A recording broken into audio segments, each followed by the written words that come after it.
kepada yang terhormat juga seluruh Dewan Guru serta staf di SDN Bonang 3. Pertama-tama, marilah kita panjatkan puja dan puji syukur kehadirat Allah Subhanahu wa Ta'ala, yang mana atas berkat rahmat serta hidayahnya kita bisa berkumpul di siang hari ini dengan keadaan sehat walafiat tanpa kekurangan suatu apapun.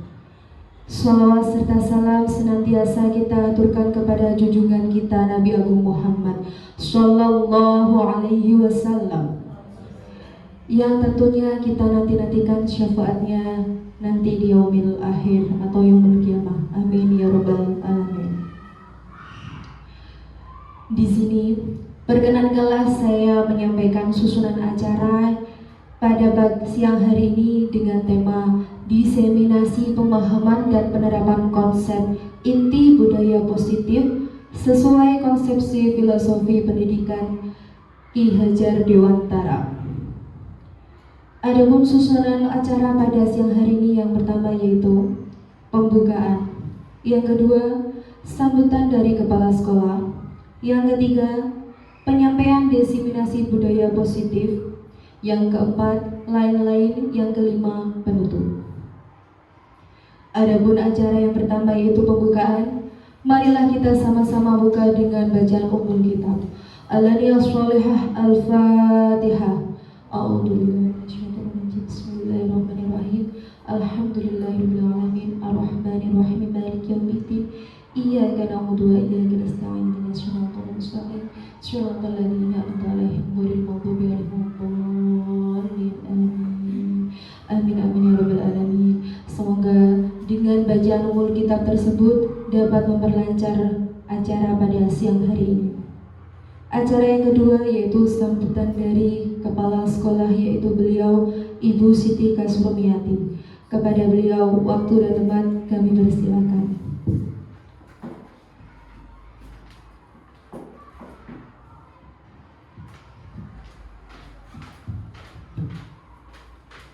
Bismillahirrahmanirrahim. Assalamualaikum warahmatullahi wabarakatuh.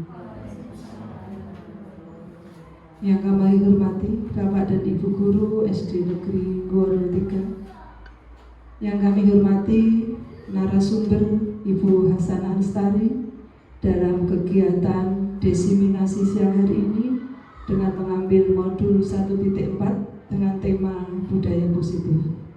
Bapak dan Ibu yang kami hormati, sebelum pelaksanaan diseminasi, marilah kita panjatkan rasa syukur kita kehadirat Allah Subhanahu wa Ta'ala, yang mana sampai dengan hari ini kita semua masih diberi kesempatan untuk melaksanakan tugas dalam keadaan sehat walafiat tanpa kurang suatu apapun. Perlu kami sampaikan di sini bahwasanya secara umum disiplin positif adalah suatu pendekatan untuk menerapkan disiplin dari dalam diri anak tanpa hukuman dan hadiah. Disiplin positif perlu diterapkan baik dalam lingkungan keluarga maupun lingkungan sekolah.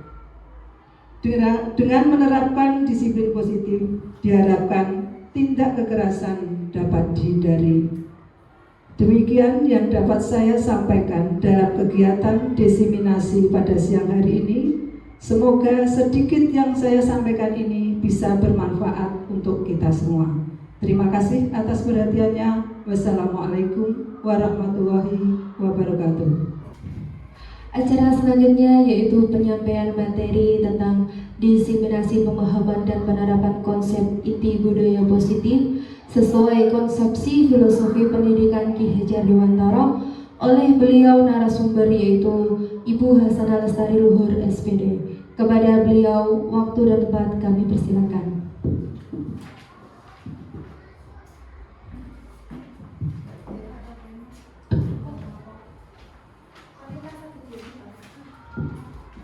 Assalamualaikum warahmatullahi wabarakatuh.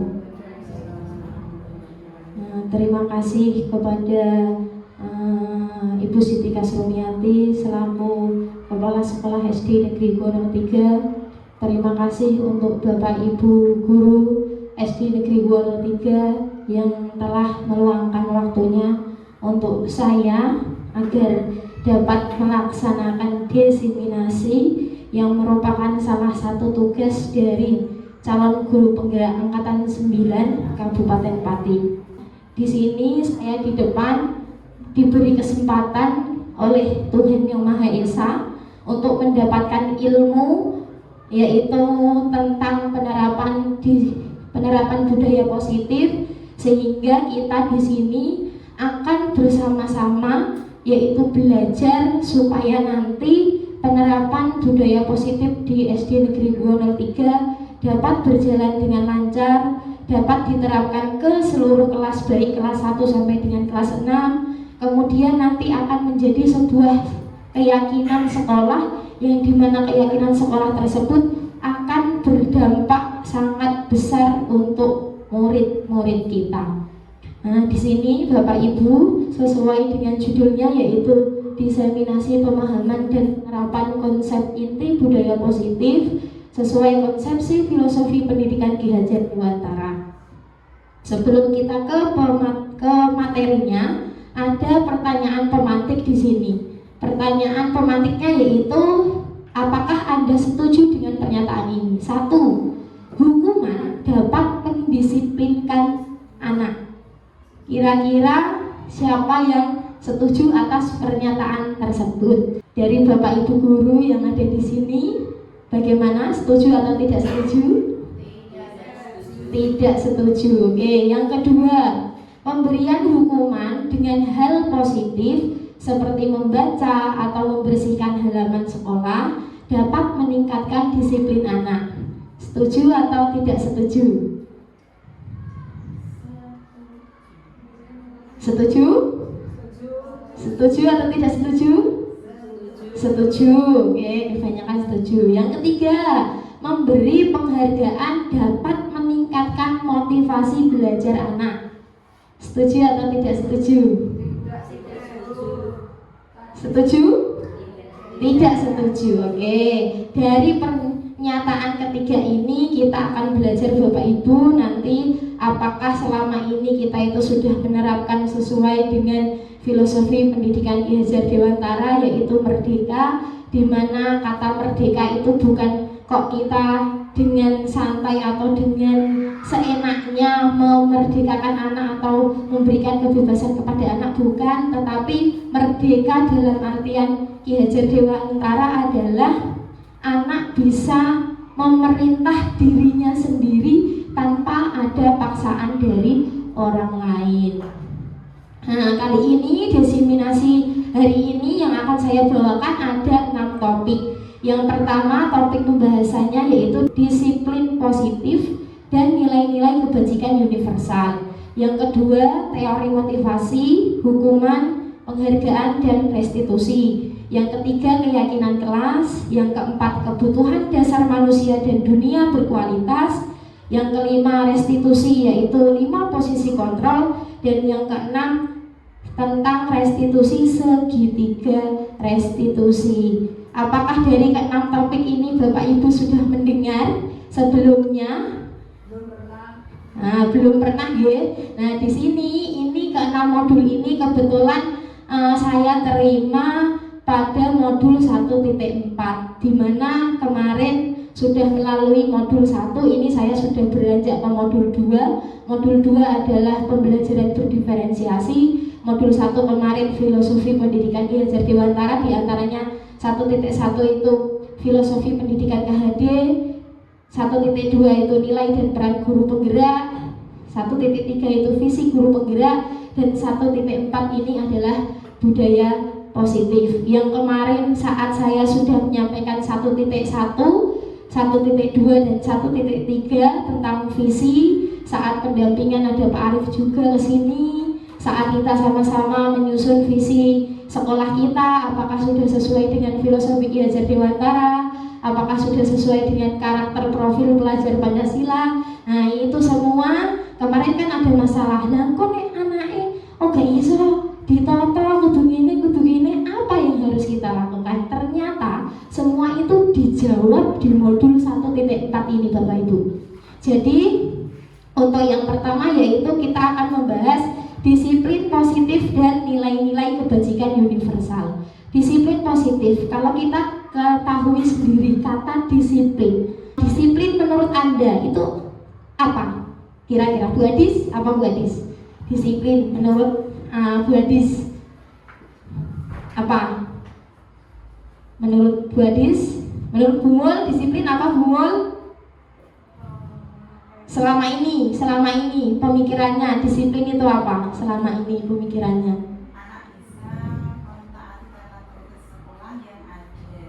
Anak bisa mentaati tata tertib sekolah yang ada. Kemudian apa lagi?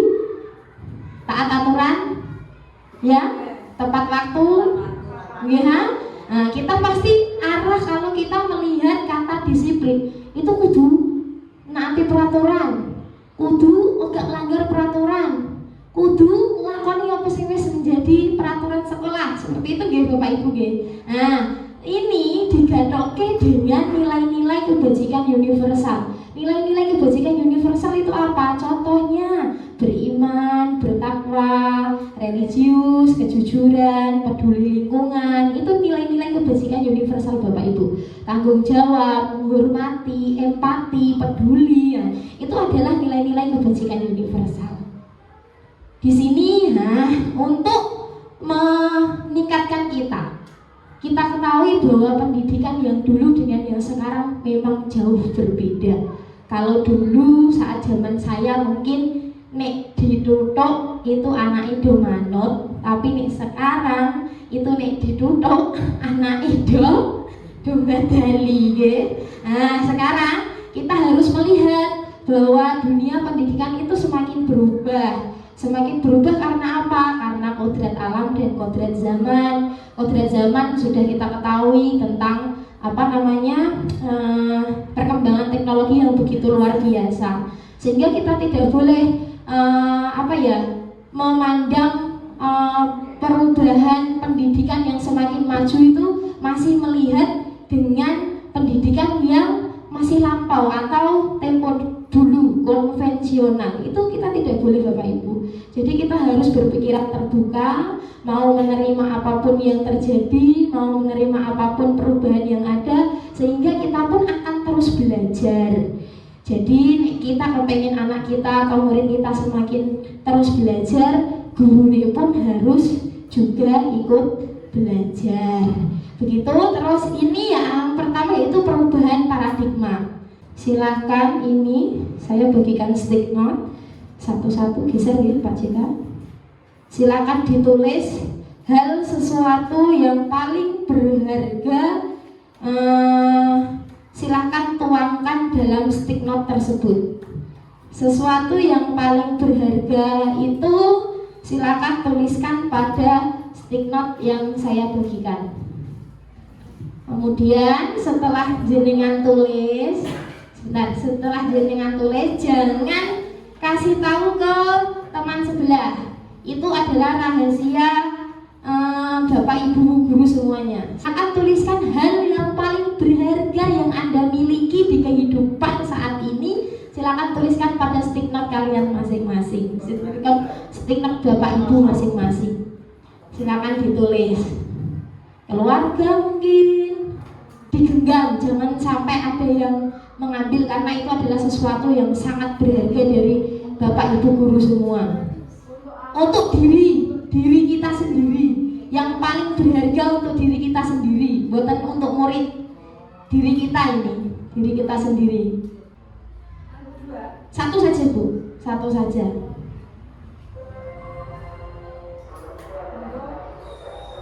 Sudah? Kemudian kalau sudah menuliskan, silakan stick note tersebut jenengan genggam atau masukkan dalam kepalan tangan panjenengan masing-masing. Nah, silakan dikepal sekuat mungkin. Setelah itu coba sekarang berpasangan.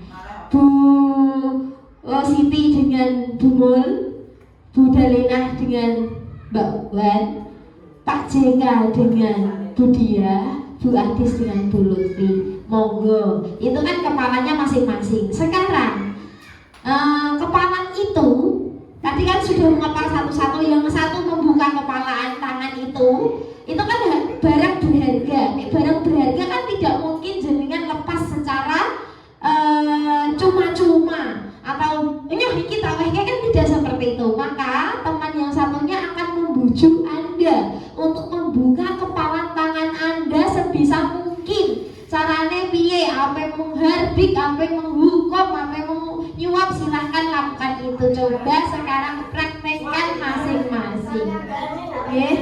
Monggo Bu.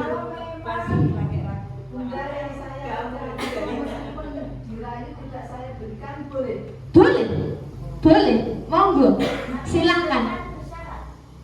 Diberikan bersyarat. Oke, ya nanti makanya kita coba dulu, monggo. Nanti dicoba apa yang akan terjadi kan saya akan melihat. Oh ternyata Bu Siti mempertahankan apa miliknya. Kemudian oh ternyata Bu Lutfi memberikan dengan syarat Bu, ya dengan syarat. Misal seperti itu. Coba sekarang. Ayo Bu Dia sama Pak JK. Pak JK dulu yang mengepal. Silakan Bu Dia yang mengambil bagaimana kepalan tangan dari Pak JK. Ayo Bu Adi sama Bu Lutfi. Kepalanya siapa dulu yang ingin diambil? Nah, kepalanya siapa dulu yang ingin diambil? Monggo.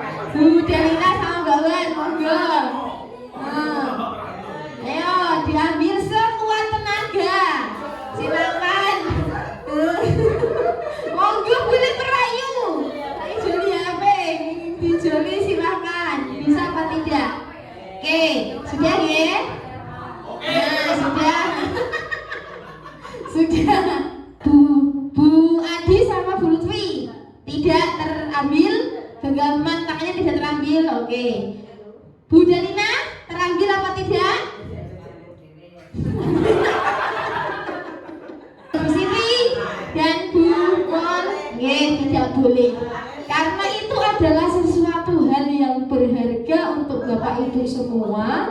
Pasti ada yang sangat-sangat menjaganya, apalagi dengan murid kita. Tapi setiap anak atau setiap manusia itu pasti memiliki hal yang ingin dipertahankan, ya. Nah, ini yang terjadi. Perubahan paradigma teori kontrol atau teori pilihan, yaitu ilusi kontrol. Ilusi bahwa guru mengontrol murid.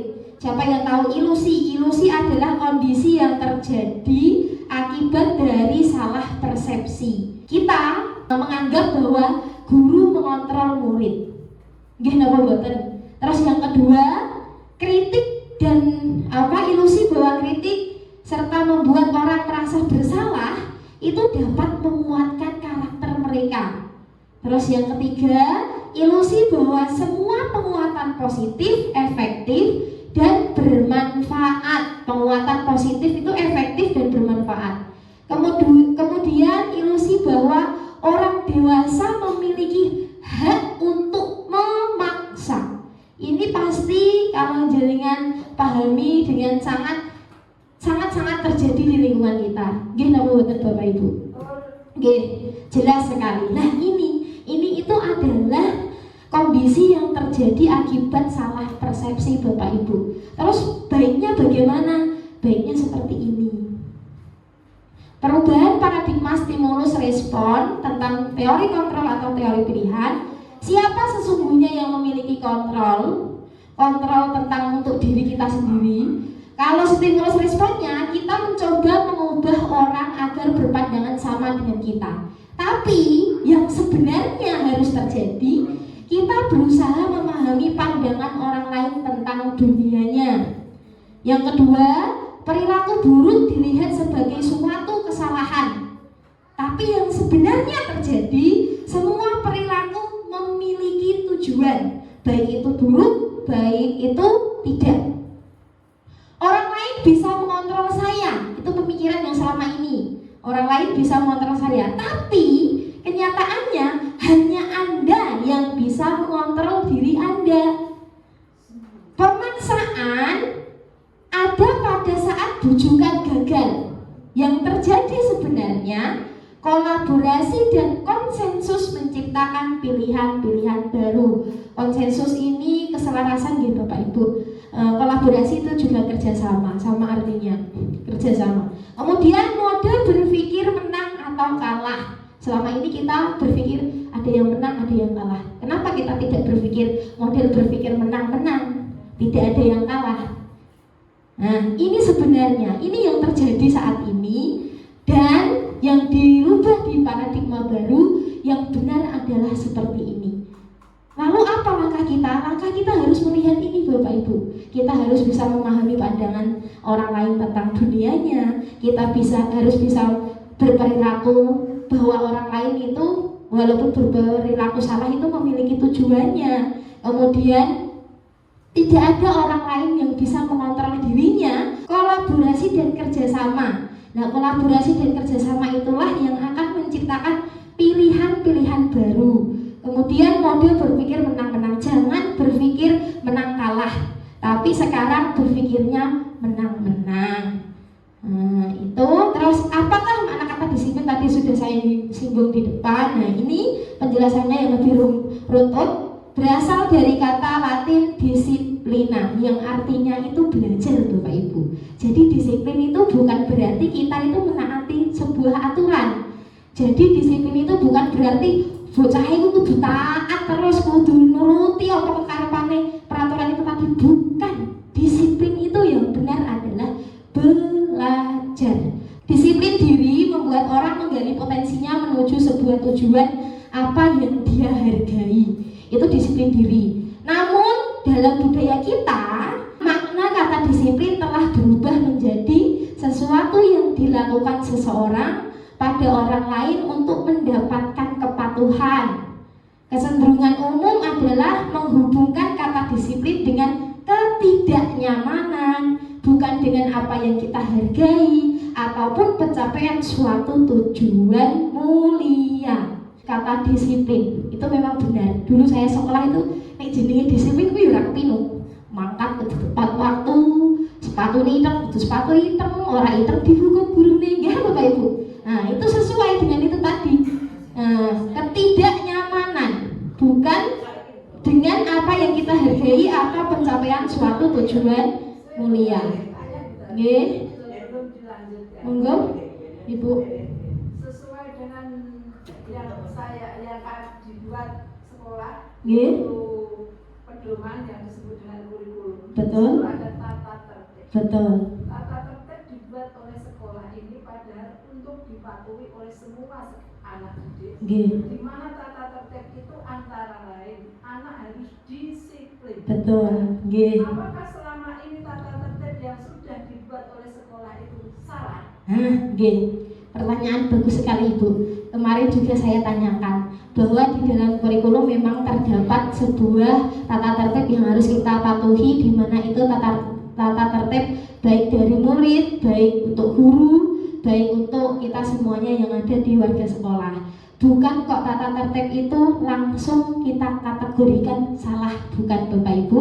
Jadi nanti di sini di modul yang akan saya paparkan ini masih panjang sekali, nanti akan terjawab di bagian belakang. Tapi akan saya jawab sedikit bahwa itu tidak salah, itu memang benar. Karena kita sama-sama belajar di sini, maka besok di tahun berikutnya peraturan itu akan kita ganti menjadi keyakinan kelas Ibu, atau keyakinan sekolah untuk peraturan. Makanya nanti peraturannya itu diganti menjadi sebuah keyakinan.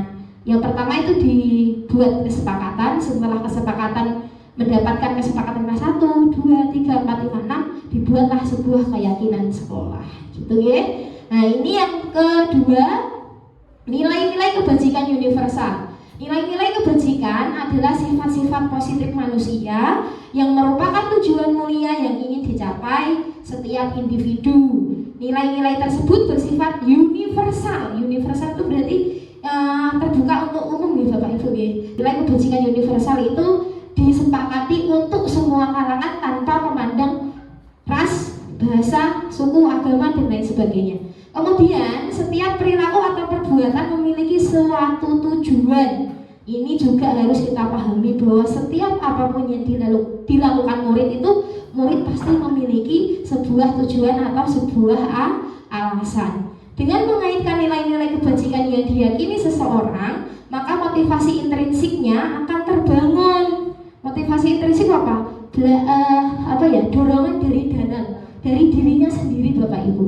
Jadi kemarin kan banyak iya bocah iki wis dielingno gurune, kaya ngene kok ya gak ana perubahan, sesuk dibaleni neh. Itu karena motivasi di dalam dirinya itu tidak terbangun Bapak Ibu. Jadi motivasi intrinsik itu harus dibangun, dilatih berulang kali dan berulang kali. Nilai-nilai kebajikan yang ingin dicapai oleh setiap anak Indonesia itu sudah dikenal di IKM, yaitu kurikulum Merdeka saat ini, menjadi slogannya juga, yaitu profil pelajar Pancasila, di mana profil pelajar Pancasila itu terdapat ke 6 dimensi. Dimensi pertama yaitu beriman, bertakwa kepada Tuhan Yang Maha Esa dan berakhlak mulia. Yang kedua mandiri, yang ketiga bernalar kritis, yang keempat berkebinekaan global, yang kelima bergotong royong, dan yang keenam kreatif.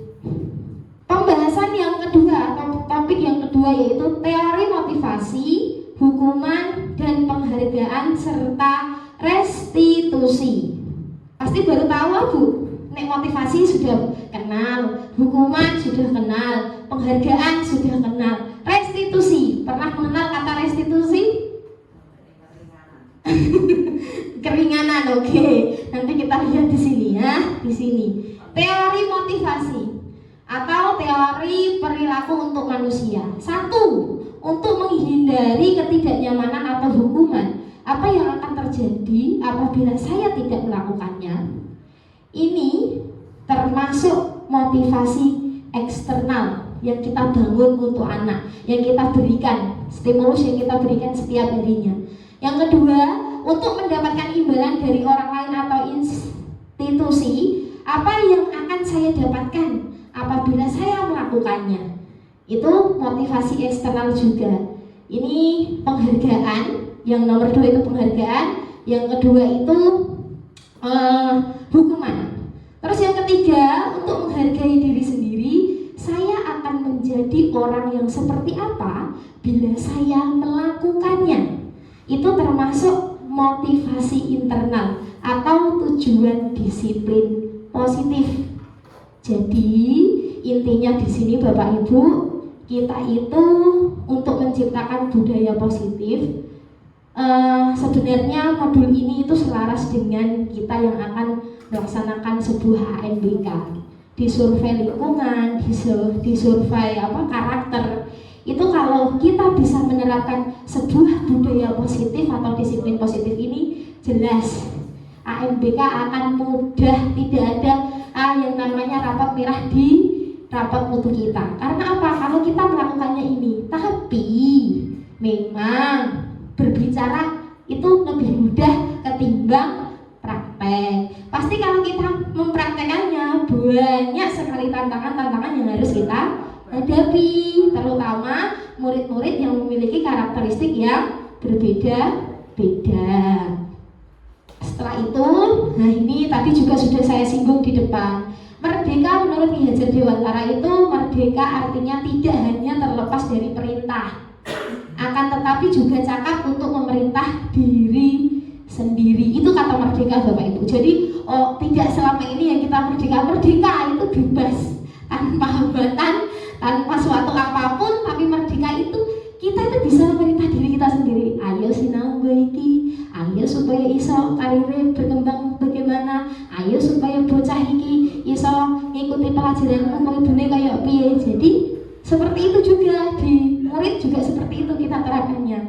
Kemudian, kenapa kok penghargaan itu di situ ditulis dihukum oleh penghargaan?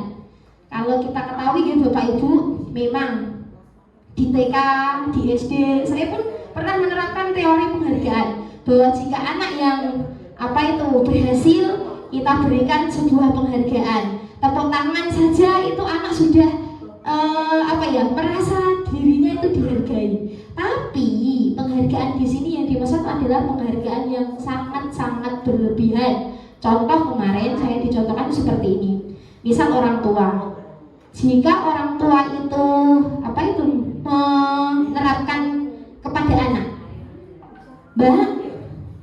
Mbak Ani, nanti kalau kamu kelas 1 kok bisa ranking 1, 2, 3, Bapak belikan sepeda. Akhirnya anaknya termotivasi. Betul termotivasi, tapi dia termotivasinya bukan dari dirinya untuk bisa berkembang, tapi motivasi itu terbentuk karena dirinya pengen mengejar imbalannya. Saat anak itu tadi tidak berhasil mendapatkan peringkat 1, 2, dan 3, apa yang akan terjadi pada diri anak tersebut? Jelas kekecewaan itu ada, Bapak Ibu. Kekecewaan, dia pasti merasa dirinya gagal. Iya ya, aku gak bisa kayak siji loro telu, gak sido ditukokno sepeda ibu ya, gak sido ditukokno sepeda bapak ya. Itu jenengan tidak tahu dari penyesalan anak itu, dari kekecewaan anak itu, dari kegagalan anak itu akan membentuk pribadi yang bagaimana kepada diri anak itu. Kita tidak tahu, Bapak Ibu, karena itu adalah dirinya sendiri. Maka di teori ini kita tidak boleh menerapkan hal seperti itu. Ini juga harus diumumkan kepada Bapak Ibu yang ada di rumah, terutama kalau kita sudah menerapkan itu di sekolah. Contoh, kita hanya memberi penghargaan tepuk tangan, oke, itu tidak apa-apa, boleh. Tetapi jangan sampai memberikan penghargaan yang sangat-sangat ibaratnya diidam-idamkan anak.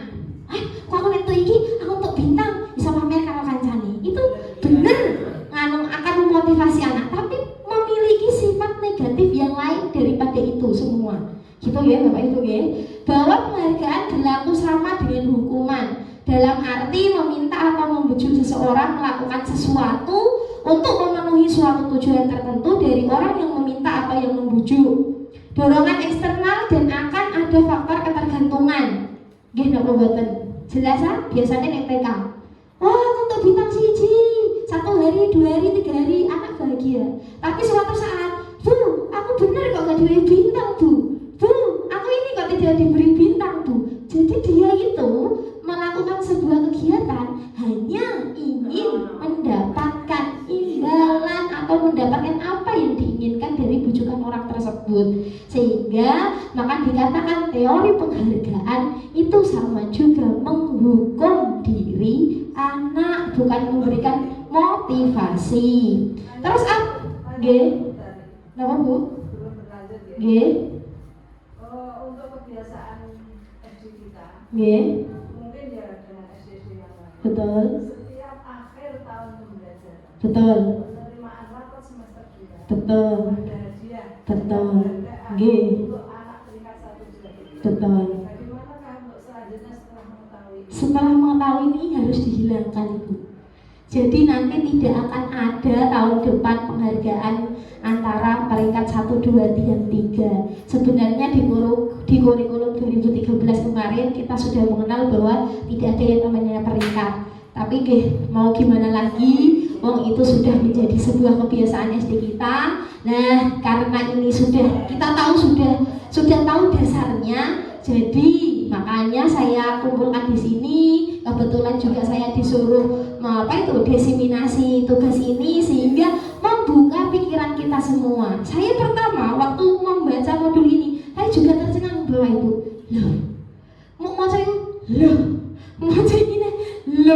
Ternyata selama ini itu salah. Apa yang kita lakukan itu ternyata tidak benar. Apa yang kita ketahui kan itu untuk membantu anak motivasinya itu sama. Ini tadi. Sosialisasi dulu. Betul Ibu. Memang makanya kemarin memang jujur saya tahun kemarin waktu IKM di semester 2 saat kenaikan kelas itu saya juga memberikan hadiah. Tapi itu berkat dari diri saya sendiri. Yang dari sekolah itu kan 3 untuk 1, 2, 3 itu memang saya berikan untuk anak yang peringkat 1, 2, 3. Padahal sebenarnya kan tidak ada peringkat. Tetapi untuk anak-anak yang lain, karena saya tahu bahwa memberikan sebuah penghargaan itu tadi, saya tuh hanya mikirnya tidak kok mikir ini Bapak Ibu. Saya mikirnya ya itu tadi, nek dimotivasi anaknya akan lebih semangat. Jadi nek tak wae telu bloko IKM itu tidak boleh memberikan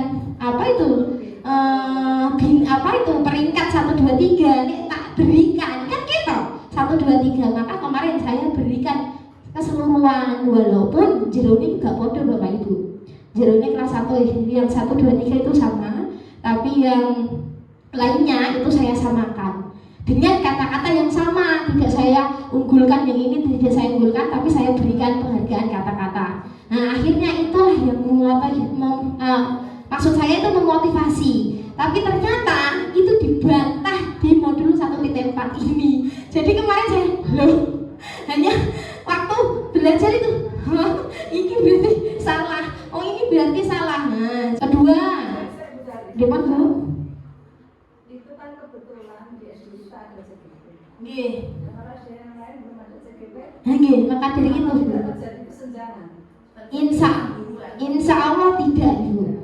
Harusnya ya memang kita yang penting itu kita sudah tahu teorinya. Nanti kalau kita dipertanyai oleh orang tua murid, kita harus bisa menjawab.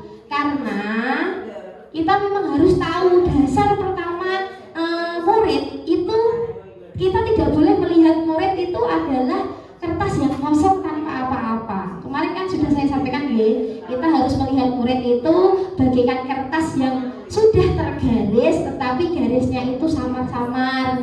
Nah, kita sebagai pendidik harus bisa ngandeli garis iku mau. Bocah ape marah ndi garise, nek marahin lengkung ya ayo kita tututi lengkung. Nek garise lurus ya ayo kita tututi garise lurus. Seperti itu ya Bapak Ibu ya. Kemudian ini teori penghargaan ini juga berpengaruh jangka pendek dan jangka panjang. Penghargaan itu menghukum, penghargaan itu mengurangi ketepatan, penghargaan itu tidak efektif, dan penghargaan itu merusak sebuah hubungan.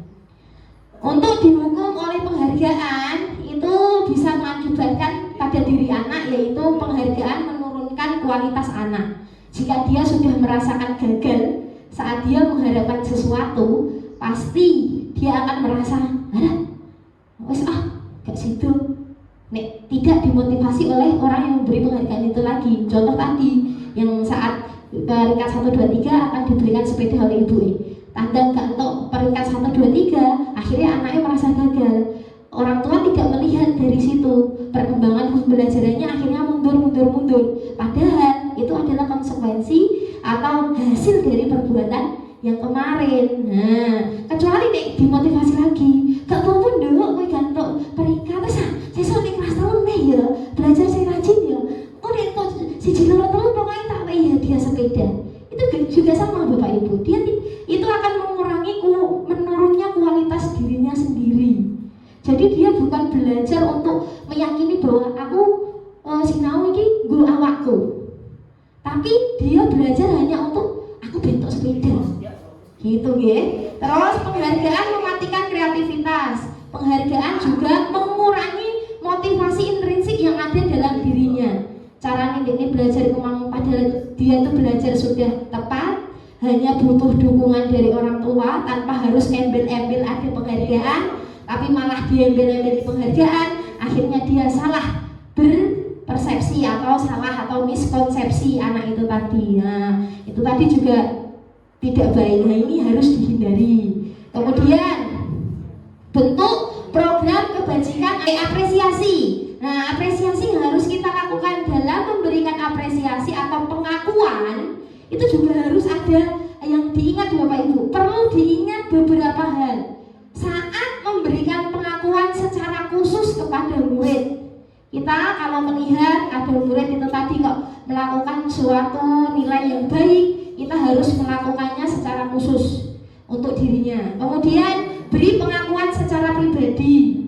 Beri pengakuan kepada semua murid bergantian. Jangan hanya anak A doang atau B doang. Tapi ini semua apresiasi ini berlaku untuk semua murid. Walaupun murid itu mbah ning jero kelas iku anunan, tapi pasti ada satu hal yang baik yang pernah dia lakukan Bapak Ibu. Tidak semata-mata dia itu melakukan sebuah kesalahan terus.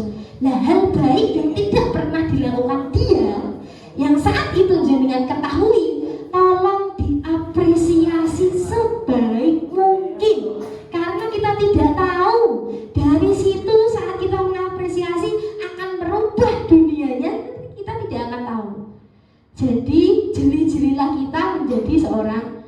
didik untuk melihat murid-murid kita yang seperti itu. Jadi jangan memandang anak nek salah terus. Pemberian pengakuan secara konsisten, fokus pada proses. Maksudnya iki apa le? Maksudnya itu ini Bapak Ibu. Nah, jika ada situasi pada saat menolong murid baru di kelas kita, ada anak yang menolong seseorang, itu caranya bagaimana? Caranya kita memberikan apresiasi kebajikan itu dengan membuka. Kemarin saya perhatikan Mas Dika itu membantu Mas Tio ya saat itu benih Mas Tio atau bajunya terbuka. Ya Bu, saya membantunya. Nah, terus diberikan rasa empati besar. Wah, bagus sekali. Itu sudah baik. Nah, itu yang harus dilakukan. Jadi jangan sekali-kali memukul temannya ataupun apapun yang kamu lakukan itu merugikan orang lain, memberikan orang atau menyakiti orang lain. Tetapi yang kamu lakukan ini sudah bagus sekali. Tadi sudah membantu Mas Cio. Ini ya, akhirnya diberikan pengakuan itu, kita tidak tahu bahwa dari apa yang kita omongkan itu akan merubah perilaku anak tersebut, Bapak Ibu. Dan itu nanti juga akan kita bahas di di modul selanjutnya. Kenapa kok anak itu bisa seperti itu nanti ada.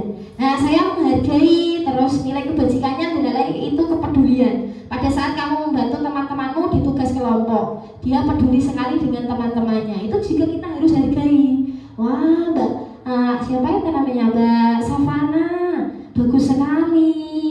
Waktu kerja kelompoknya teman-temannya tidak bisa, tetapi kamu mau mempelajari atau mengajari teman-temanmu yang belum bisa. Itu harus kita lakukan ternyata, walaupun hanya sedikit yang dilakukan. Contoh, bocahnya orang iso nulis Adel di kelas 1 ya, contohnya Adel orang iso nulis Y. Mbak Adel sudah dicontohi gurunya Y, dengan tidak sengaja Akbar datang tik ini loh Del Y itu harus kita apresiasi. Wah, Mas Akbar, terima kasih sudah membantu Mbak Adel. Itu kita tidak tahu Bapak Ibu, hal sekecil apapun yang ada pada murid itu harus kita perhatikan sedemikian rupa gitu ya. Kemudian ini tindakan guru ini. Yuk jawab yuk. Benora sepaneng mencatat 100 kali di dalam buku kalimat saya tidak akan terlambat lagi karena terlambat ke sekolah merupakan sebuah hukuman atau konsekuensi. Lari mengelilingi lapangan basket 2 kali karena terlambat hadir di sekolah. Konsekuensi atau hukuman? Yang konsekuensi tunjuk satu siapa? Bu Adis. Yang hukuman siapa? Oh, betul apa-apa. Kenapa sedih Bapak Ibu? Nanti kita akan belajar dari sini. Ribon. Nah ya, makanya ini pernyataan pemantik dulu Ibu. Nanti kita lihat belakangnya bagaimana. Kenapa? Hukuman. Banyak hukuman ya. Oke, hukuman. Murid diminta untuk push up 15 kali karena tidak menggunakan masker ke sekolah. Hukuman apa konsekuensi? Ayo. Konsekuensi. Menggantikan kertas tugas teman yang telah dicoret-coret. Konsekuensi. Membersihkan tumpahan air di meja tulis karena tersenggol pada saat belajar. Apa? Konsekuensi. Murid disuruh untuk tidak mengenakan sepatu seharian di sekolah karena tidak mengenakan sepatu hitam. Hukuman atau konsekuensi? Hah? Ayo, sudah ragu-ragu. Nih kakak. Oke, hukuman. Lari mengelilingi lapangan basket 2 kali karena terlambat 10 menit untuk pelajaran PJOK. Kenapa? Konsekuensi ya. Di sini jenengan sudah menjawab. Coba kita lihat apakah jawaban tadi itu benar ataukah salah. Mencatat 100 kali di dalam buku kalimat saya tidak akan terlambat lagi karena terlambat ke sekolah itu konsekuensi. Nyatet satu sih megelo tangannya bocah Bapak Ibu, itu sama artinya juga menyakiti badannya, sehingga disebut sebuah hukuman. Betul, Marai pinter nulis Bu, tapi hal yang tidak kita ketahui, perasaannya dia akan memberikan sebuah dendam. Gini apa buatan? Jajal itu satu bocah nulis. Oh iya Bu, saya nanti wong tuane dukung gurune. Oh aku dukung ini, aja nih kayak dan lain sebagainya. Tetapi di dalam hati anak, di dalam hati kecil dia, wah aku dukung ini, tanganmu masih pegel, diteni ngabuiku. Keinget ngasih segede Bapak Ibu. Dia apa buatan? Itu yang harus kita hindari, itu termasuk hukuman. Lari mengelilingi lapangan basket 2 kali karena terlambat hadir di sekolah, itu juga hukuman. Murid diminta untuk push up 15 kali karena tidak menggunakan masker ke sekolah. Itu bukan konsekuensi. Konsekuensinya bukan terus push up karena tidak menggunakan masker, tidak. Itu termasuk hukuman karena menyakiti. Menggantikan kertas tugas teman yang telah dicoret-coret konsekuensi, karena dia melakukan sebuah kesalahan maka dia menggantikannya, itu namanya konsekuensi, bertanggung jawab atas apa yang dilakukan. Membersihkan tumpahan air juga sama, karena dia tidak sengaja tersenggol. Lalu apa yang harus dilakukan murid itu? Kalau itu sudah terjadi, harus membersihkannya, itu termasuk konsekuensi, bukan hukuman, karena itu tidak menyakiti Bapak Ibu.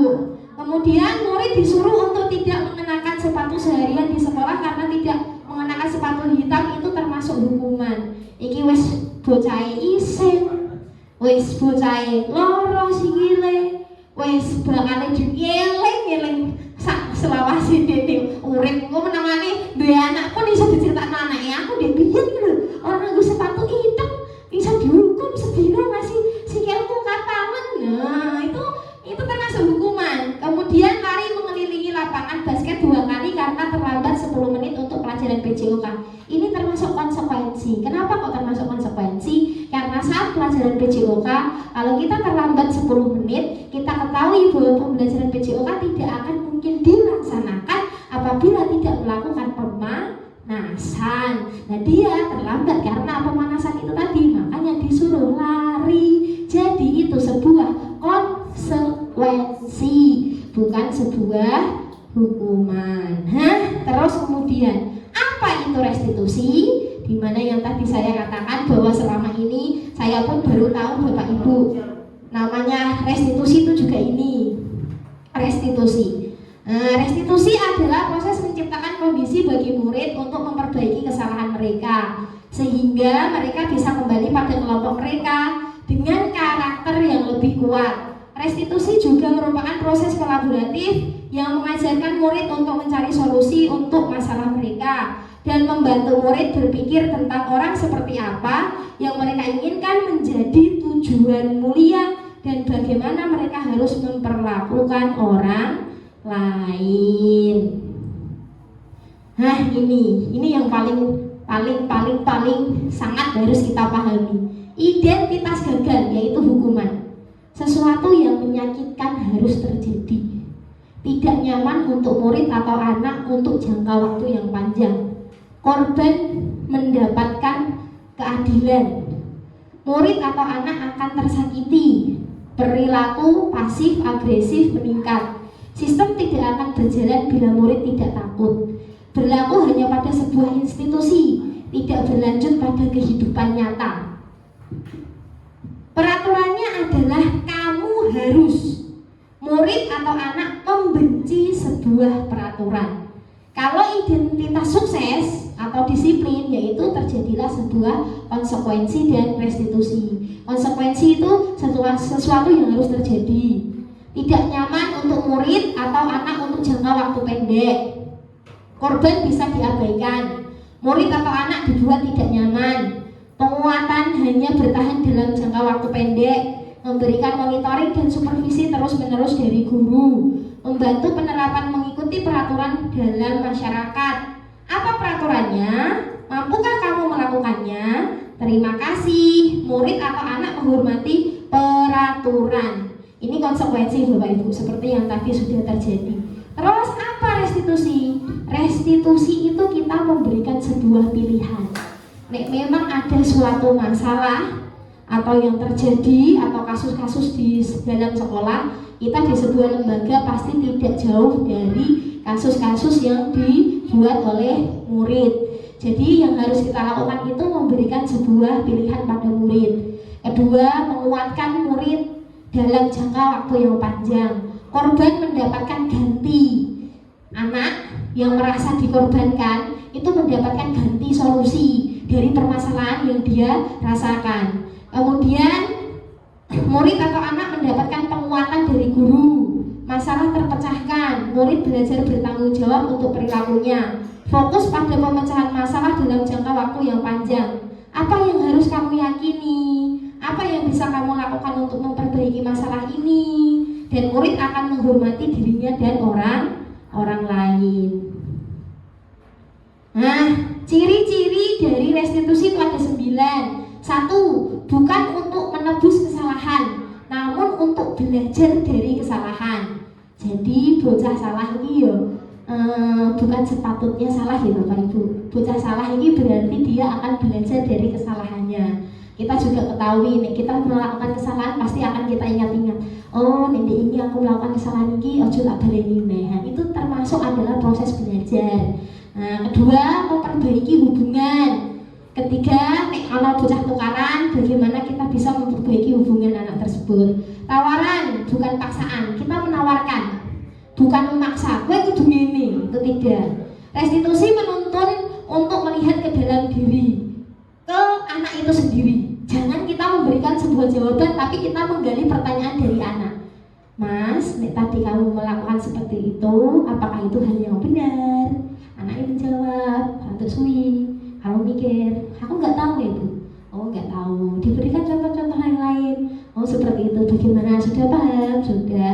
Nah kalau sudah, apa yang kamu lakukan tadi sudah benar? Salah Bu. Nah, dia sudah bisa menjawab apa yang kita yakini atau apa yang harus terjawab di dalam murid itu tadi, berarti itu sudah termasuk dia sadar akan dirinya. Restitusi mencari kebutuhan dasar yang mendasari tindakan. Mas Dika, mau kok iso jotos Fajar itu mau gini yo. Saya diajak Bu, baju saya itu gambarannya pisang, mau diajak, aku gak mau Bu. Oh ini juga baju yang beliin apa kok diajak kayak gitu. Itu termasuk tindakan dia. Itu tujuan yang mendasari dia kenapa dia bisa menonjok itu tadi. Kita harus menggali itu. Selanjutnya, restitusi diri adalah cara yang paling baik. Jadi kita melakukan pendekatan kepada anak, menggali permasalahan itu tadi. Yang bisa menjawab adalah diri anak sendiri. Jangan kita yang ngasih tahu, kamu itu salah, kamu itu salah. Itu berarti bukan dari dirinya, tapi itu dari gurunya. Nah, terus restitusi fokus pada karakter, bukan tindakan. Karakter yang mau dibentuk pada anak ini apa? Nih dia jangan memukul lagi. Yo ayo diganti kata-kata nih. Ben ojo mukul dhewe. Nek mukul piye Mas Dika? Misal iki butarin jotos kue. Kira-kira kepiye rasane? Sakit Bu. Nah nek sakit kok kowe mbok jotos mau gimana? Iya Bu, maaf saya emosi. Nah, itu berarti dari dirinya sudah sadar akan kesalahannya. Kemudian restitusi fokus pada solusi. Solusinya apa? Jangan melihat wes kejadian itu ya wes, tidak seperti itu. Tapi sebuah masalah harus dicari solusinya. Solusi terbaik dari kedua belah pihak, bukan hanya salah satu pihak. Yang ke-9, restitusi mengembalikan murid yang berbuat salah pada kelompoknya agar menjadi lebih kuat. Walaupun tadi memang Bu kemarin saat Mas Dika di kelas 1 ya, ini di kelas 1 saat Mas Dika itu kemarin ngamper buku di Mbak Tasa, terus jotos Fajar, terus waktu itu ngapain lagi ya? Itu murid itu bisa menghindari ke dia semuanya. Itu saya juga bersalah, sangat sangat sampai sekarang itu saya masih bersalah karena saya tidak bisa menahan emosi saya. Akhirnya saya pun memarahi dia di depan teman-temannya. Itu akan membuat teman-temannya semakin menjauhi dia. Bukan dia diterima di dalam kelompoknya lagi, tetapi malah justru dia akan terjauhi oleh kelompoknya. Nah, itu yang tidak boleh. Saya pun masih menyadari kesalahan saya sampai saat ini, Bapak Ibu.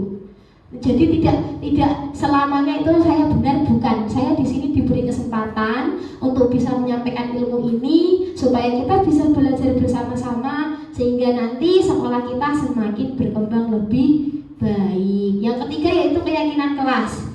Mengapa tidak peraturan saja? Mengapa harus keyakinan kelas? Ini terjawab di sini. Mengapa kita memiliki peraturan harus menggunakan helm bisa mengendarai kendaraan roda 2? Kan di peraturan kan Bu, harus memakai helm saat berkendara di kota. Dilakukan kan? Nih, iku tidak dia menaati peraturan itu tadi, hanya menaati peraturan. Kira-kira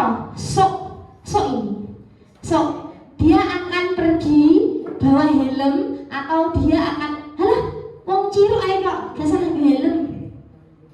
Kira-kira kalau dia hanya mengacu kepada peraturan, gak bawa helm, betul? Karena dia hanya mengacu pada peraturan. Tapi kalau dia menyadari nilai peraturan ini, memakai helm itu menjaga apa? Keselamatan. Dia bisa meyakini keselamatan.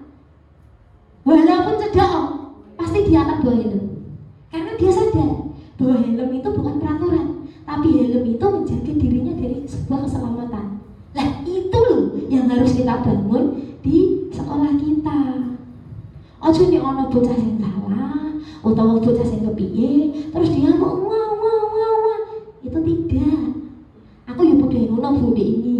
Makanya kita sampaikan ke semuanya untuk supaya kita bisa berubah bersama-sama. Gitu nggih. Terus yang kedua, mengapa kita memiliki peraturan 3M, menggunakan masker, mencuci tangan dan menjaga jarak 1,5 meter? Itu kan juga menghindari atau menjaga sebuah keselamatan. Mengapa kita memiliki peraturan harus datang tepat waktu pada saat mengikuti pelatihan? Itu juga sama, kita yaitu bertanggung jawab. Untuk mendukung motivasi intrinsik, kembali ke nilai-nilai atau keyakinan lebih menggerakkan seseorang dibandingkan mengikuti serangkaian peraturan. Jadi ditekankan kalau misal ada anak, kita kan kemarin sudah membahas contoh itu waktu istirahat. Banyak sekali anak tidak menggunakan sepatu, ya. Nah, padahal itu berimbas kepada lantai yang kotor. Apalagi anak yang kadang kakinya itu teles, wes nipet kabeh teng lantai. Nah, itu juga dibangunlah sebuah keyakinan nanti. Hasil ini, berimbas ini, nanti setiap kelas harus punya keyakinan masing-masing. Nah, imbas dari diseminasi ini, setiap kelas harus punya keyakinan kelas masing-masing. Nah, ini contoh dari bagiannya. Peraturan kelas itu sedikit seperti itu, keyakinan kelas itu semakin membesar, lingkungan positif semakin membesar, budaya positif pun akan jauh lebih berperan. Nah, ini Bapak Ibu contoh dari yang mana yang merupakan keyakinan kelas. Mengapa? Apakah yang ini ataukah yang ini? Monggo. TK Dharma Wanita Persatuan 1. Kesepakatan kelas, datang tepat waktu, mengucapkan salam, menjaga kebersihan sekolah, berdoa sebelum dan sesudah kegiatan, aktif dalam pembelajaran, tertib. Kalau yang sini kesepakatan kelasnya, kami guru dan murid yang saling menyayangi. B, kami murid yang semangat belajar. C, kami murid yang peduli dengan teman-teman. Kira-kira yang merupakan sebuah kesepakatan atau keyakinan kelas itu yang mana? Yang kiri atau yang kanan? Yang putih, yang kanan. Kenapa kalau jenengan pilih yang itu? Harus punya alasan berarti. Dari apa? Dari kata-katanya. Betul. Nah, ini loh yang membuat perbedaan antara peraturan dengan sebuah keyakinan. Keyakinan itu kata-katanya mengarah ke hal yang positif, tidak mengarah ke hal yang negatif. negatif. Tetapi kalau peraturan itu mengarahnya kata-katanya mesti dilarang, gitu boten. Nah, ini yang harus kita buat di kelas, kesepakatan kelas. Contohnya seperti ini, nanti bisa Google Bapak Ibu. Kami guru dan murid yang saling menyayangi. Berarti disaling menyayangi itu yang seperti apa? Ono berkembang banyak sekali saling menyayangi. Kami murid yang semangat belajar. Nah, semangat belajar itu ditunjukkan dengan apa? Mengerjakan tugas tepat waktu, membawa buku sesuai jadwal atau sesuai harinya. Ini kelas 1 kadang jawabannya sing ngene iki, Ibu Bapak Ibu, karena Bapak Ibu gak ono karo mbahe. Jadi, Bu aku gak nggawa buku hari Ibu. Bu aku gak nggawa buku. Kebetulan buku saya nilai 21, jadi yang satu masih bisa nembeli. Ketiga, kami murid yang peduli dengan teman-teman. Nah, kata peduli ini nih kita diyakini semua di kelas. Nanti pasti nih ada yang melanggar, kita terapkan, Mas, apa yang kamu langgar? Keyakinan kelas mana yang kamu langgar? Ini Bu, waktu belajar saya melanggar keyakinan kelas, tidak peduli dengan teman-teman. Nah, itu kamu sudah tahu. Apa yang harus kamu lakukan? Saya akan meminta maaf kepada ini Bu. Nah, itu nanti akan masuknya ke segitiga restitusi. Lanjut nih Bapak Ibu. Nah, jawab lagi. Ada dulu bentar ini. Belum dilanjut, kembali ke restitusi ya. Oh iya. Terima kasih kesempatan yang diberikan kepada saya. Kembali ke restitusi nggih, Bu Tari nggih. Kemarin itu ada persoalan kelas 5 tentang orang tua murid kelas 5 yang dengan kata-kata istilahnya melarang putrinya untuk belajar berkelompok dengan temannya. Setelah tadi ditayangkan adanya 9 restitusi tadi, anak tersebut itu kita golongkan yang mana? Atau solusinya bagaimana untuk orang tua yang melarang anaknya untuk belajar kelompok dengan temannya tadi? Kalau menurut saya nih Bapak Ibu, ini sebenarnya belum sampai ke restitusi. Ini tadi itu Ibu. Terima kasih untuk pertanyaannya. Ini saya jawab dulu. Untuk masalah itu memang benar harus kita selesaikan. Menyelesaikannya dengan apa? Menyelesaikannya dengan segitiga restitusi. Bukan hanya restitusinya saja. Kalau restitusinya saja itu hanya peraturan-peraturannya saja Ibu.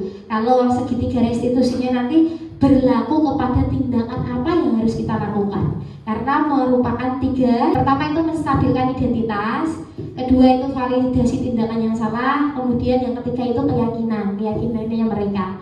Solusi saya dari permasalahan itu lebih baik didatangkan di sekolah orang tuanya, kemudian orang tuanya didudukkan bersama dengan anaknya, terus kita dampingi antara anak dan orang tuanya tersebut dengan wali kelasnya atau wali kelas 5 duduk bersama sehingga kita tahu sebenarnya apa sih kendala-kendala yang dilakukan oleh ibu orang tua anak tersebut kok bisa sampai mengucap anaknya tidak boleh berkelompok dengan teman-temannya. Nah, nanti itu tidak segera kita tindak lanjuti, antara gap si kaya dan si miskin itu pasti akan terjadi Bapak Ibu, dan itu akan berakibat fatal untuk kita nanti ke depannya.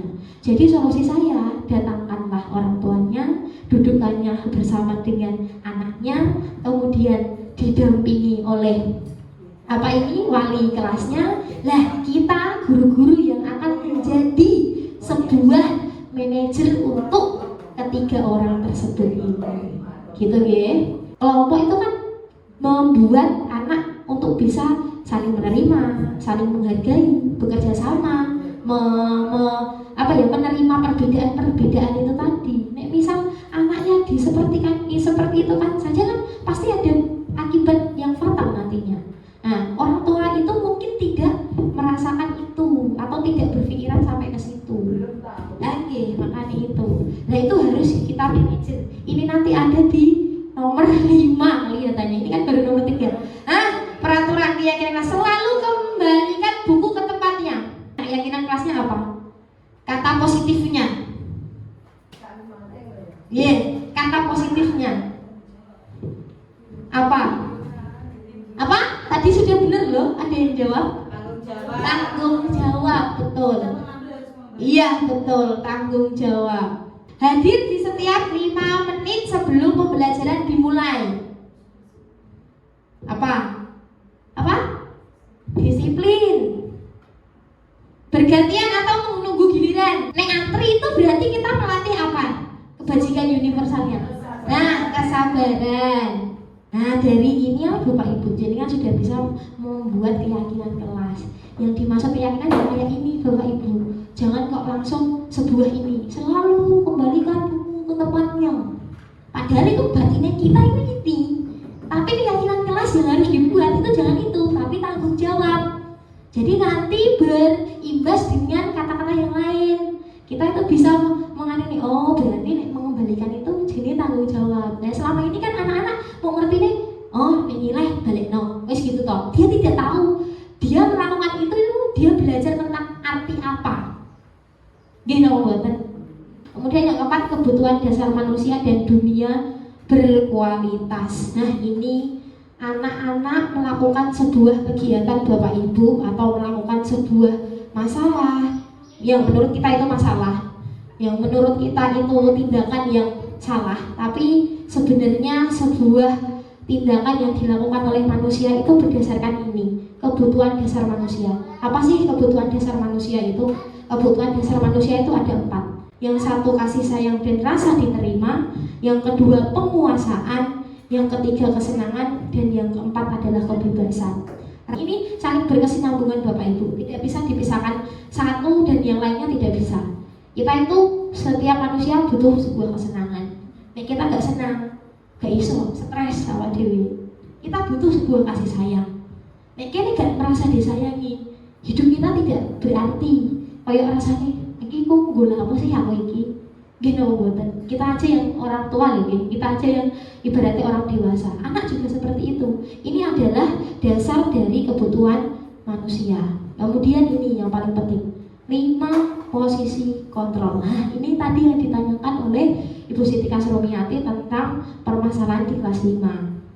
Posisi kontrol itu ada 5, di mana kita itu identitas gagal atau kontrol dari luar, yaitu penghukum, pembuat rasa bersalah. Kalau identitas berhasil atau sukses itu teman atau pemantau. Nah dari kemarin saat saya di kantor itu kan Bu Adi sedang bercerita untuk kelas 5 tentang siapa ini Akbar gitu. Akbar yang kemarin tuh Akbar katanya, Lubar mau ada masalah, dia ada masalah. Lubar kok gini ya. Itu yang dilakukan Bu Adis sudah berada di posisi sebagai teman. Nah, terus kemudian menjadi sebuah pemantau. Pemantau itu apa? Pemantau gini Ibu, tindakan nih yang harus dilakukan. Nah, identitas yang harus atau 5 posisi kontrol yang harus kita terapkan sebagai guru maupun sebagai orang tua di rumah itu adalah menjadi seorang manajer. Piye carane? Mengajukan pertanyaan-pertanyaan kepada murid atas atas tindakan yang dia lakukan. Apa yang kita yakini, apa yang bisa kau kerjakan untuk memperbaiki masalah ini. Maka nih, ke-6 modul ini atau ke-6 topik pembahasan kita kali ini itu ada benang merahnya Bapak Ibu. Benang merahnya yang tadi, ilusi yang selama ini diganti sebuah kontrol. Kontrol yang harus kita terapkan itu harus membentuk sebuah teori hukuman, penghargaan. Itu tadi kita harus melihatnya. Jangan sampai menggunakan teori hukuman dan penghargaan, tapi menggunakannya teori restitusi. Setelah restitusi terbentuk, kita harus buat sebuah keyakinan kelas. Nah, dari keyakinan kelas itu kita akan bisa menerapkan sebuah posisi manajer. Karena apa? Nanti kita ditanyakan di posisi manajer, apa yang kita yakini? Nek kowe mau kamu tidak melanggar sebuah keyakinan kelas kita. Jadi dia tahu, oh ternyata belajar dari sebuah kesalahan. Anak kata-kata kan belajar dari sebuah kesalahan. Ya itu sih dimaksud belajar dari sebuah kesalahan. Kemudian bagaimana cara saya bisa memperbaiki keadaan, mengevaluasi diri sebagai cara memperbaiki diri. Lanjut ya Bapak Ibu. Nah, kata-katanya penunjuk sebagai ini yang membuat rasa bersalah. Itu seperti ini, saya kecewa sekali dengan kamu. Itu siapa yang mengatakan itu posisi kontrolnya adalah pembuat orang merasa bersalah. Ini kemarin saya terangkan di kelas 6 waktu Asmaul Husna saya dului. Awalnya di kelas 5 saya masuk, tapi waktu itu Gumul masuk di kelas 5, jadi saya masuk di kelas 6. Terus tak kasih tahu masuk, posisi saya masuk sudah. Wes menang. Kamu tahu Bu Tari masuk di sini? Ya Bu. Apa? Salah Bu ini. Ayo. Bangetan pasangan itu. Ngono kok marahi Bu Tari ngene. Nah, itu termasuk membuat rasa bersalah. Saya kecewa sekali dengan dirimu. Itu kata-katanya. Kamu tidak pernah benar melakukannya. Itu jenisnya penghukum. Tapi ini posisinya ini halus Bapak Ibu. Nek kene, ini kok mbok ngene. Itu penghukum, ya. Nah, kemudian ayolah lakukan demi ibu atau bapak. Kayak Ibu Adis ini. Bar, iku rasake Bu Adis sabar. Iku teman. Apa kamu mau mendapatkan stiker bintang hari ini? Bagaimana kamu bisa menyelesaikan masalah ini?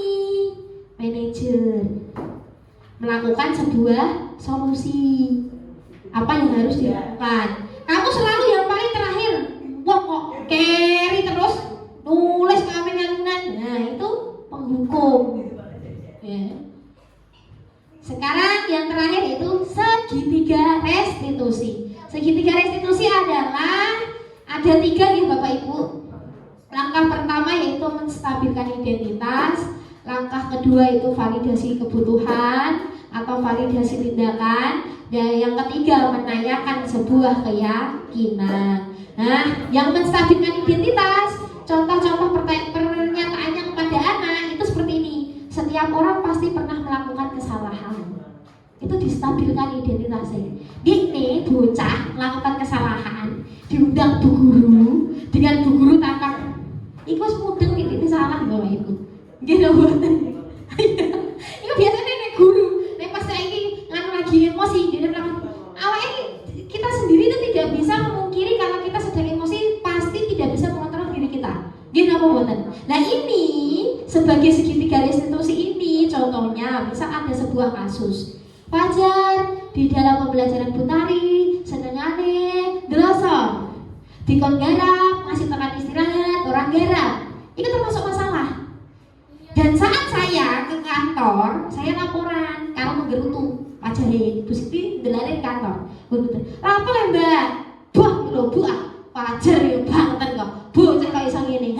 Ibaratnya yang mendengar itu dia yang akan menjadi sebuah posisi kontrol manager. Berarti Bu Siti yang akan menstabilkan saya dan akan menstabilkan Fajar. Nah kok ini Fajar? Mau gini ya kok pelajaran Ibu Tari kok nganu lentok le. Bosen kok Bu? Oh ngono-ngono blok kok ora diwehi iki kok. Aku kan kepengen lari-lari, kepengen iki. Ditakoki lah, nek wis dari segi dari Fajarnya, Bu Siti menstabilkan ke saya lagi di lain waktu. Bu Tari, mau piye Fajar? Bu wong aku ya wis tau ngene kok, bocah kok ora manunan. Nah, nanti Bu Siti akan menggali lagi mau wis gawe metode sing kepiye. Pengajarane buwe sing kepiye. Bocahe kudune sing kepiye. Lah, ini itu harus berkesinambungan Bapak Ibu. Makanya tadi di awal pertama saya bilang kolaborasi itu penting, saling mendukung. Nek saya sendiri yang melakukan saya tidak bisa. Karena apa? Saya pun juga manusia. Kadang emosi itu akan datang. Maka kalau melihat seperti itu, ada yang melihat seperti itu, tolong jadilah seorang manajer yang bisa menstabilkan 3 atau menerapkan segitiga restitusi dari ketiga ini tadi. Menstabilkan identitas dengan cara seperti itu. Kamu bukan satu-satunya yang pernah melakukan ini. itu memberikan validasi tindakan.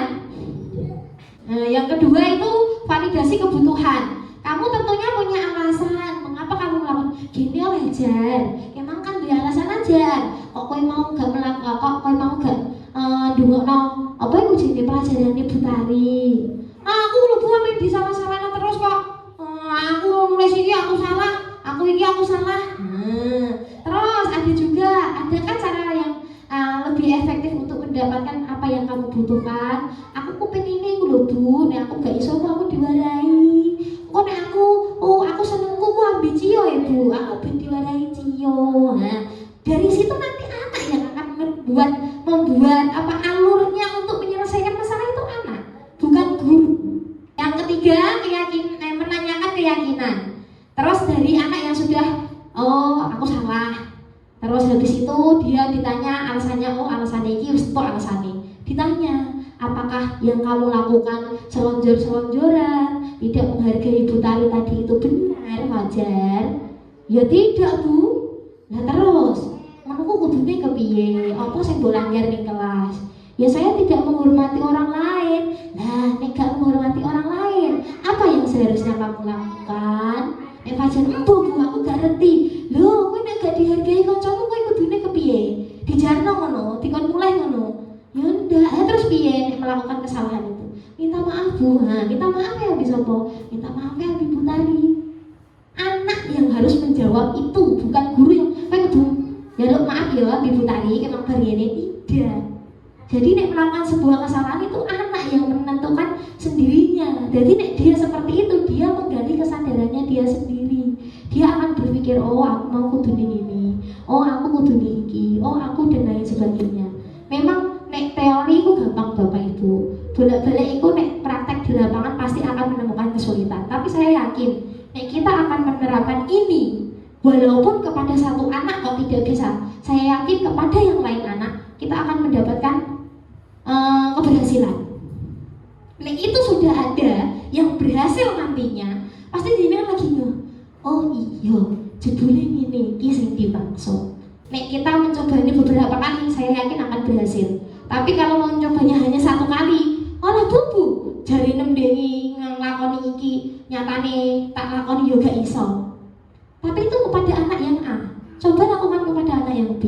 Nek anak yang B kok bisa berhasil seperti itu, berarti apa yang dimaksud dari pendidikan kurikulum merdeka itu memang benar, sejalan, sejalur. Makanya ono ANBK, ono IKM, ono guru penggerak, ono program sekolah penggerak. Itu sebenarnya satu kesatuan benang merah yang memang digariskan oleh Bapak Nadiem Makarim melihat pendidikan-pendidikan yang lain bahwa kita itu harus berubah pandangannya dari pendidikan yang konvensional dulu.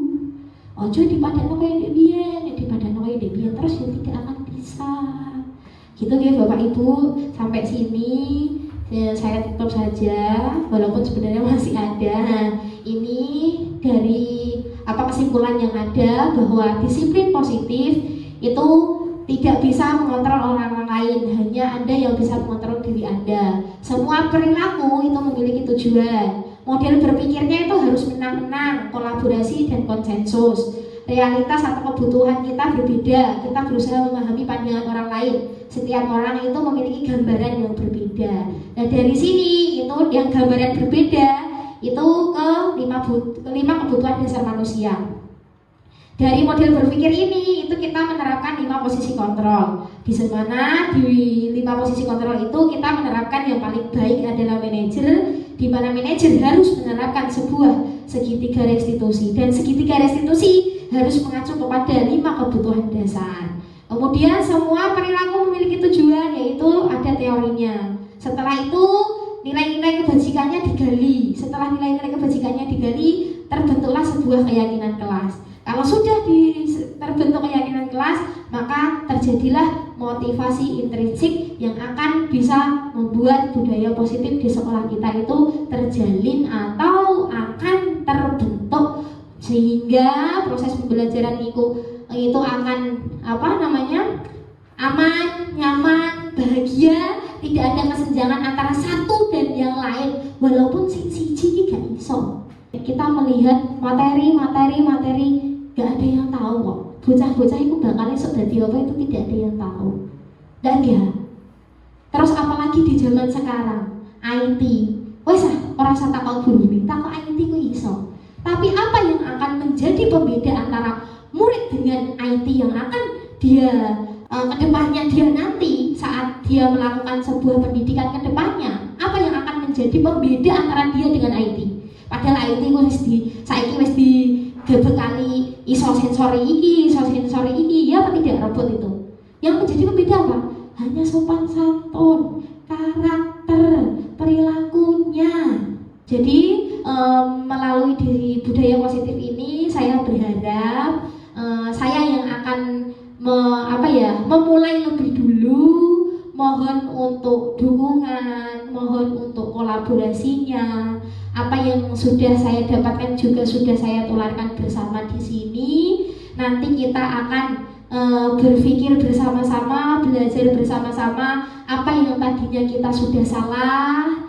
Tolong kita perbaiki bersama-sama apa yang tadinya kita sudah benar, kita pertahankan bersama. Kemudian nanti jika melakukan sebuah kesalahan, misal saya melakukan sebuah kesalahan, gak apa-apa Bapak Ibu, silahkan ditegur. Karena jenengan kemarin kan saya berikan instrumen 360 derajat itu kok. Nih jenengan baca dan pahami secara menyeluruh itu di situ ada. Apakah ibu ini menerima sebuah kritik dan saran? Apakah pembelajarannya sudah monitoring oleh rekan sejawat? Itu juga perlu Bapak Ibu.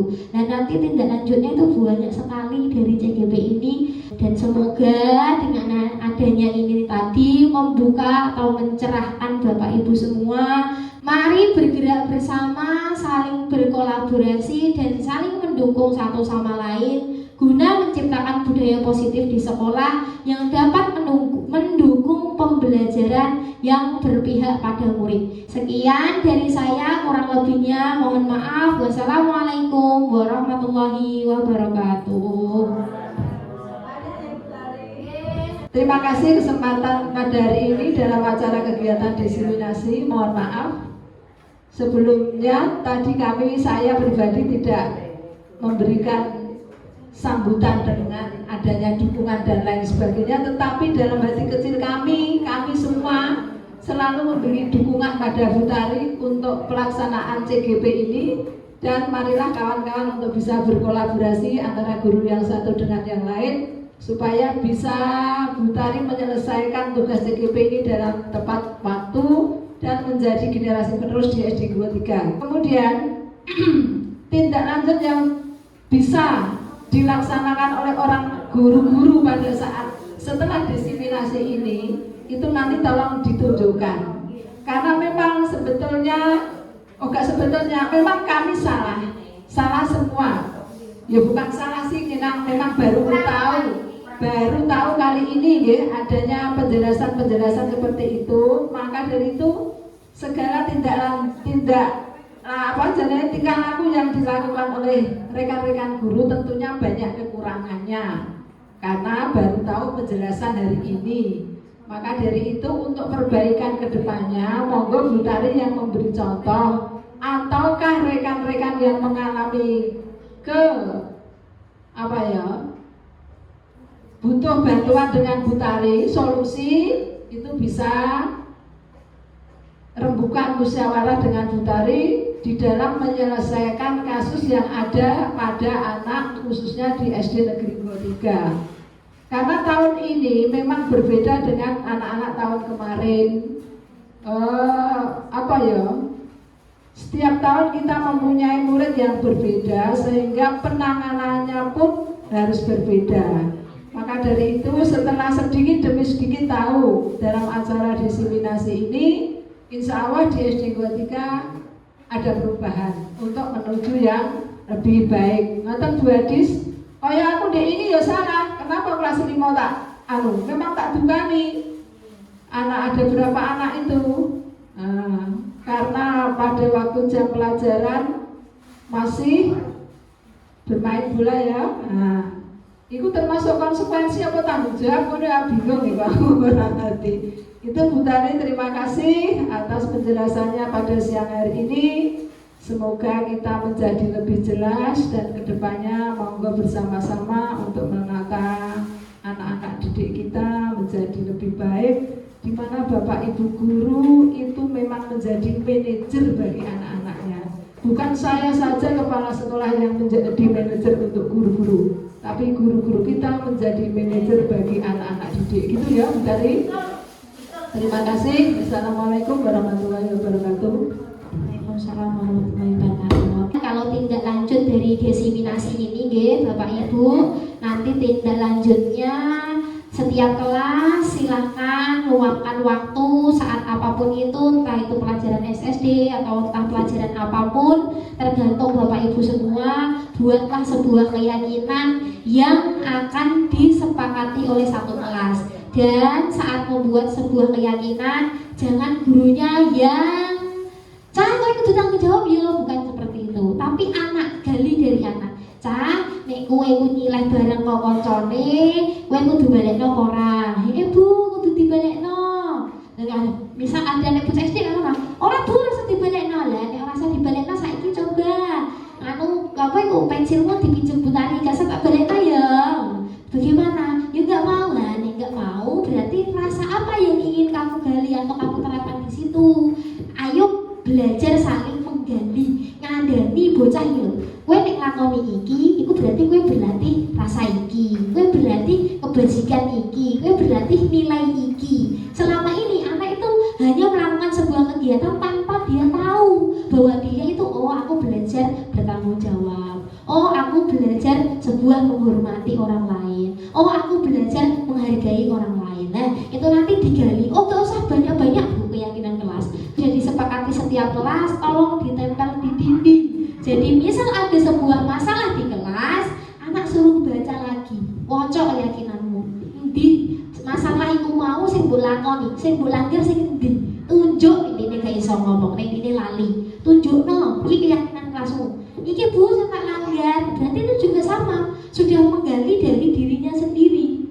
Itu kita praktekkan bareng-bareng di sini. Jadi mohon nanti yang sudah dapat masukan atau sudah dapat teori ini, sudah dapat ilmu ini, silahkan bisa dikembangkan di kelas, dicoba-coba, diterapkan.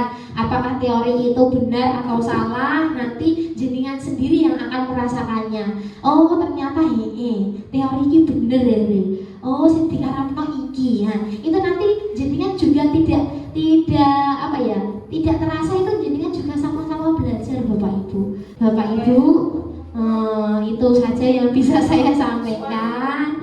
Terima kasih banyak untuk waktu yang diberikan kepada saya, waktu jenengan yang sudah meluangkan waktunya sampai ini waktunya pulang masih tetap di sini. Saya berterima kasih banyak sudah mendukung kegiatan calon guru penggerak pendidikan saya. Saya minta doanya semoga masih bisa semangat mengikuti pendidikannya walaupun tugasnya begitu sangat luar biasa.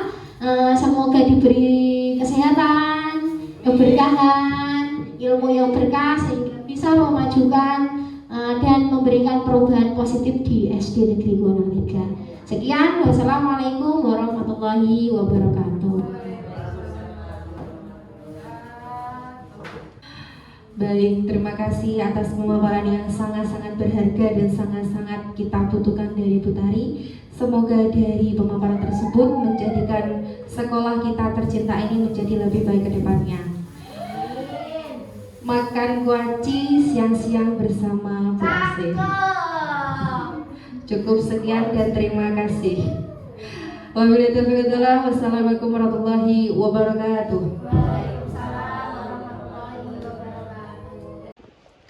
Assalamualaikum warahmatullahi wabarakatuh. Perkenalkan, nama saya Diah Putu Wiranti, Guru Agama Islam SD Negeri 203. Dengan adanya diseminasi budaya positif yang telah dilakukan oleh Ibu Hasanah Lestari Luhur, banyak sekali ilmu baru yang membuka wawasan tentang dunia pendidikan itu sendiri bagi saya. Apa yang selama ini kita anggap benar, ternyata belum tepat. Semoga dengan penerapan budaya positif tentang keyakinan kelas tersebut dapat menciptakan lingkungan belajar yang aman, nyaman, dan berpihak pada murid. Terima kasih. Assalamualaikum warahmatullahi wabarakatuh. Perkenalkan, saya Alifa Taringsia Adisti, guru kelas 5.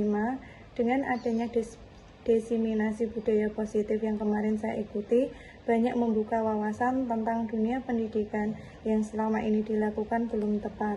Semoga dengan ilmu baru, yaitu penerapan keyakinan kelas atau sekolah, dapat membuat SD Negeri Guwo 03 lebih baik lagi ke depannya. Terima kasih. Wassalamualaikum warahmatullahi wabarakatuh.